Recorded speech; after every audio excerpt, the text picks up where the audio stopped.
Hey everybody, welcome back to The Plane Window. Recently, we talked about the retirement of Delta's oldest 767 ship, N171DN, a quiet legend that racked up over 150,000 flight hours before heading off to Birmingham for dismantling. That video got me thinking about where Delta's love affair with the 767 all began. And that story takes us back to 1982, to a jet that wasn't just an airplane, it was a gift from the people who loved their airline so much, they literally bought it one for Christmas. This is the story of the spirit of Delta. The airline actually used a 767, the very first one built for Delta, registered N101DA, as part of Boeing's flight test program. But the jet that would make history wasn't N101DA. It was actually the second 767 built for Delta, N102DA, which had first flown on the 27th of August, 1982. This was the aircraft that would be delivered to Delta on the 25th of October, 1982. And the story behind how it was paid for is one of the most remarkable in airline history.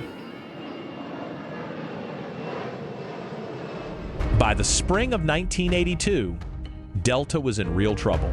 The 1978 Airline Deregulation Act had opened the market to fierce competition from low-cost carriers. A weak economy and sky-high fuel prices were squeezing revenue. And in 1982, Delta posted a net loss of $17 million, its first losing year, after 35 consecutive profitable years. For a company built on financial stability and a deep sense of family culture, it was a gut punch. Other airlines responded by cutting workforces and slashing wages.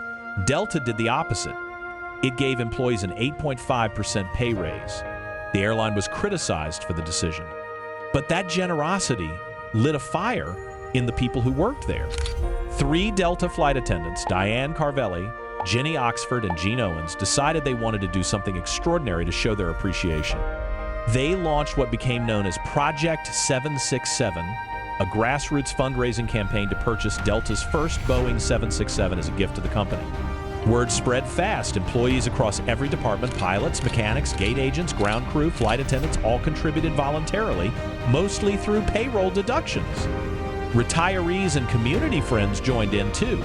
In just 3 months, they raised $30 million. $30 million, voluntarily, from the people who worked there.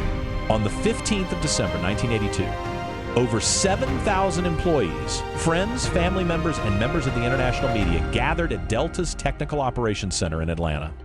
In a ceremony unlike anything the airline industry had ever seen, the employees presented their airline with its brand new Boeing 767-200 registration N102DA. It was wrapped with a massive red bow around the fuselage and christened the Spirit of Delta. Right after the dedication ceremony, the Spirit of Delta left Atlanta on its inaugural service flight, a route to Tampa, Florida. She was configured with 204 seats, 18 in first class and 186 in the main cabin. For the next 23 years, Ship 102 was one of the hardest working jets in Delta's fleet. In her early years, she flew intermediate and transcontinental routes, exactly what she was built for.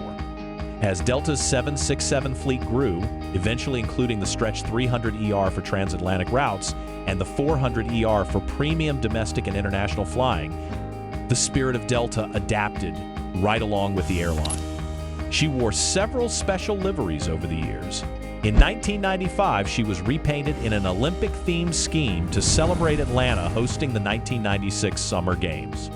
A decade later, in 2004, she was the natural choice to receive Delta's 75th anniversary livery, flying the commemorative paint scheme across the country. She served as what Delta called the flagship of the fleet, a symbolic title that reflected not just her seniority, but everything she represented about the relationship between the airline and its people. By the time her career wound down, Ship 102 had accumulated nearly 70,700 flight hours and carried millions of passengers across the country and the world. In February 2006, The time had come. Rather than quietly send the Spirit of Delta to a desert storage facility, Delta gave her the send-off she deserved. After being repainted in her original 1982 livery, the classic paint scheme she wore the day she was christened, she then embarked on a 2-week farewell tour across the United States in early 2006. It was a chance for employees, retirees, and aviation fans to see her one last time in the air. On the 3rd of March 2006, she made her final flight back to Atlanta, home to Delta's main hub and the city that had always been her heart. And then, on the 7th of May 2006, in what had to be one of the more unusual logistics operations in Delta's history, the Spirit of Delta was towed off airport property across 2 public roadways and into historic Hangar 2 at what was then known as the Delta Air Transport Heritage Museum. 6 months later, on the 15th of December 2006, the 24th anniversary of her original dedication, the exhibit opened to the public. Today, the Spirit of Delta lives at the Delta Flight Museum just outside Hartsfield-Jackson Atlanta International Airport. The rear section of the fuselage has been converted into interactive exhibit space. The cockpit, galley, and first-class cabin remain intact, just as they were when she was flying. You can walk right up to her, touch the fuselage, and step inside. She's not just a museum piece, she is in fact a monument. It says something about an airline when its employees, not its marketing department, not its executives, but its everyday workers, decide to pool their own money to buy the company a plane. In a world where labor and management are often at odds, that kind of thing just doesn't happen. But Delta wasn't like most airlines in 1982. And the Spirit of Delta is the proof.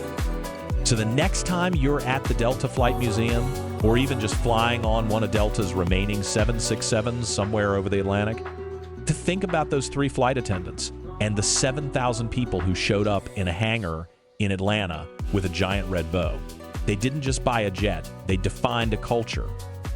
That is the Spirit of Delta, and I think it's one of the greatest stories in commercial aviation history.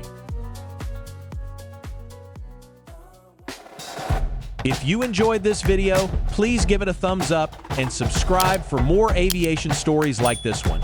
Drop a comment below if you've ever visited the Delta Flight Museum or flown on a Boeing 767. I'd love to hear about it. Thanks for watching, and I'll see you next time on The Plane Window.